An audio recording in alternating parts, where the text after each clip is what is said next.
le mot du représentant de l'association Fraîche Santé et la présentation de leur projet Fraîche Santé drépanocytose. Par la suite, on aura la présentation de M. Charles sur la représentation culturelle de la drépanocytose au Cameroun, le cas de la tribu Bamoun.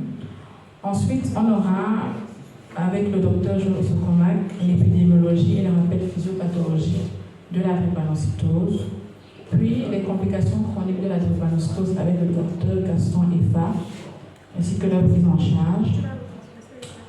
Alors, après cela, on aura une série de questions-échanges, après un témoignage par un patient drépanocytaire sur le vécu de la maladie au quotidien. Une petite pause café avant de continuer, avant midi, de parler de l'échange transfusionnel pour traiter les accidents vasculaires cérébraux chez les drépanocytaires avec le docteur Edgar Lonchi. Puis les enjeux de la consultation de routine en dehors de la crise aiguë par mois. Et enfin, un témoignage d'un patient drépanocytaire avant de conclure avec la présentation du laboratoire. Bien entendu, avant de nous séparer, on aura une collation et la photo. Donc sur ce, si le plateau nous le permet, on va prendre le mot de bienvenue du chef de service, Dr Moussa, qui est en ligne. De cette journée qui est la drépanocytose, je sais que le quotidien de tout le monde n'est pas toujours facile, mais nous sommes là pour aider autant que nous pouvons. Je dis, beaucoup de choses sont faites, certes, beaucoup de choses restent à faire, mais chaque fois que quelqu'un est médecin, ça permet d'avancer. Vous savez qu'aujourd'hui, il y a le dépistage précoce qui est fait et qui permet qu'on dépiste tôt, donc on arrête toutes les complications. Ça, c'est quelque chose qui est déjà très bien. Vous savez qu'à l'hôpital central, attendez. Donc, selon le rapport en 2018 de la Banque mondiale sur la pauvreté et la prospérité partagée, on note environ 41% de la population d'Afrique subsaharienne vit en dessous du seuil international de pauvreté. Et on note donc une inégalité dans l'accès des soins. Partout en Afrique, il est établi des liens entre la difficulté d'accès aux services de santé et l'augmentation de la mortalité chez les enfants de moins de 5 ans, par exemple. Et cette surmortalité liée à la carence financière, au système de santé précaire et à l'ignorance des populations, motive donc l'engagement de Fraîche Santé. Donc, l'objectif principal est de réduire la mortalité en Afrique à travers la sensibilisation de l'éducation, à travers la mise en place des campagnes de santé, notamment dans les zones périphériques avec l'aide des personnels de santé sur le terrain. Je vais vous présenter en anglais, en français et aussi en Bamoun, parce que cette recherche a été effectuée dans le pays Bamoun. En Bamoun, pourquoi? Il y a certains noms scientifiques des plantes qui ont été retrouvés là-bas qui ne sont pas encore connus, scientifiquement parlant, chez les anglophones et chez les francophones. Alors, le thème de ma recherche était la représentation culturelle de la drépanocytose au Cameroun de l'Ouest. Le cas d'étude, c'était les Bamoun. And now we have the presenter, it's been presented by me. I am a nurse, bachelor degree and master's. La tranche d'âge entre 1 et 10 ans et qui nous montre des fruits qui signifient la nutrition. Ici, c'est pour des enfants âgés de 1 à 10 ans. Là-bas, ce type d'anémie est considéré normal, anémie normale. Et maintenant, ce type d'anémie ne peut et ne pourrait en aucun cas être mystifié. Le deuxième cas est de 10 à 15 ans. J'ai mis la photo d'un féticheur pour démontrer comment est-ce qu'il voit la chose. Tout enfant âgé de 10 à 15 ans qui a une anémie sévère est considéré mystique. Deux cas sont présentés. Soit cet enfant est parti voler la chose d'autrui, quand on lui demande, il refuse de donner. On lui demande, il refuse de donner. Ils vont partir chez un féticheur vu que par rapport à la religion qui est hautement considérée, l'islam, aller chez un féticheur est autorisé. Et à travers cela, chez un féticheur, on va envoyer ce qu'on appelle l'esprit négatif. Cet esprit va venir avec l'objectif de te rendre malade et non pas te tuer. Te sucer des millilitres, 1 litre de sang par jour, te sucer des millilitres, 1 litre de sang par jour, tu es toujours malade, mais tu ne retrouveras pas la mort. La deuxième image montre un jeune qui part dans l'univers. Ceci est chez les personnes, chez les jeunes qui partent entrer dans des sectes, dans des sociétés qu'ils ne maîtrisent pas ou bien qui n'ont pas assez de pouvoir mystique pour pouvoir contrôler cela. Et arrivé, il y a ceux que vous arrivez, vous trouvez dans ces sectes-là qui vont vouloir venir vous tester spirituellement. Et quand on arrive, si vous n'êtes pas assez fort, voilà, vous seriez constamment anémié, constamment malade, et que quand on recherche, même que ce soit à l'hôpital ou bien partout, on ne trouve pas la cause de votre maladie. Le troisième cas, âgé de 21 à l'adulte, représente une image de combat. Vous avez vu un coup de poing avec la main qui bloque.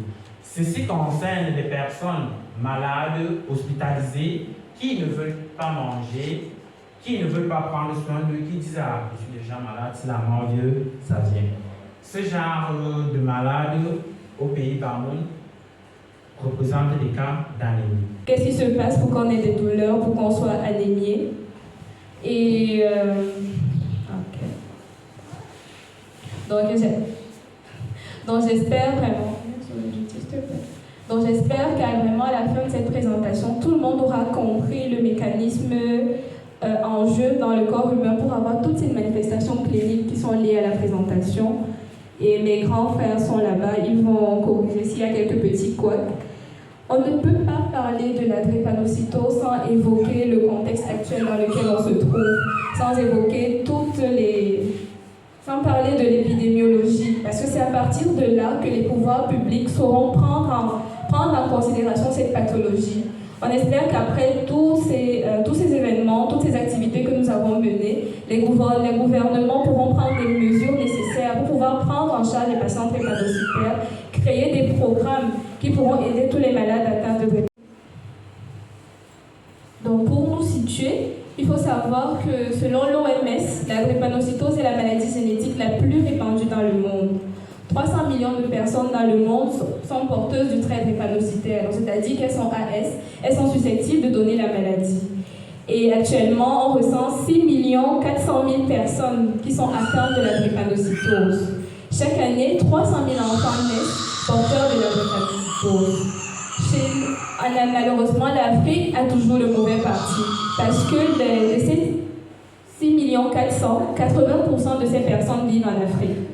D'ailleurs, notre chère mère, Dr Françoise Gossack, a fait une étude de prévalence ici à l'hôpital central et elle a retrouvé que pour 100 naissances à l'hôpital central aux enfants, à transmission autosomique cliniquement récessive, donc celui qui transmet la maladie, on ne voit pas, quand on l'observe, on ne remarque pas qu'il est malade, et biologiquement codominant. Quand on va faire son examen, on va voir qu'il est AS, et qui se caractérise par la présence d'hémoglobine anormale, l'hémoglobine S.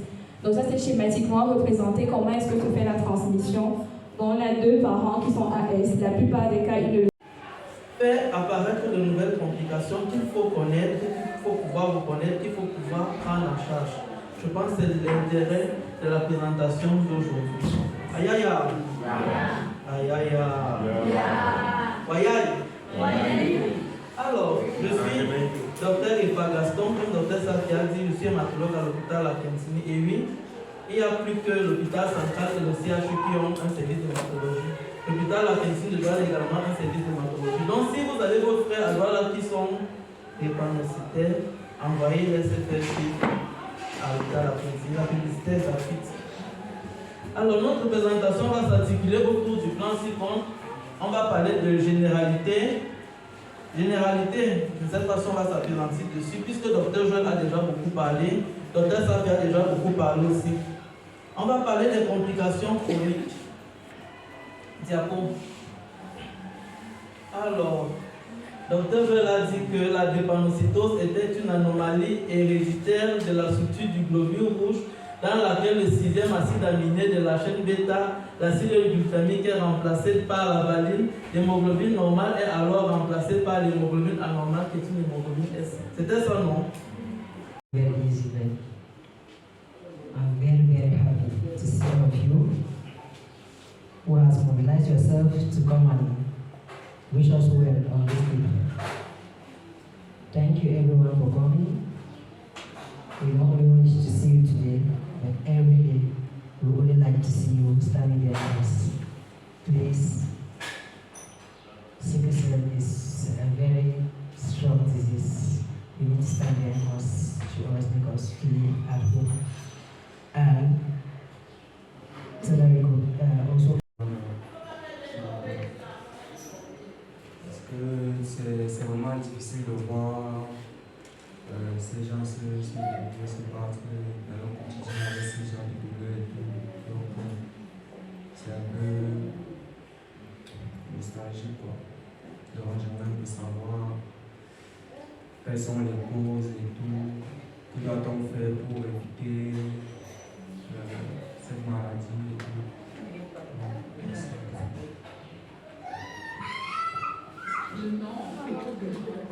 Ah, moi c'est Monsieur Avenel. Monocytose et de procréation, c'est qu'il y a un avenir. Qui dit avenir dit lutter contre tous les obstacles qui pourraient nous empêcher d'atteindre l'objectif d'avoir des maternités tout à fait normales. C'est ce que je voulais dire, Christelle. Donc ne te décourage pas. Ne te décourage pas. Viens voir ton hématologue. Vous allez définir un calendrier de suivi. Si tu fais les crises tous les 4 ans, il va te dire, bon, une fois par an, viens au moins nous dire bonjour. Et puis, c'est sûr que tes beaux yeux feront plaisir.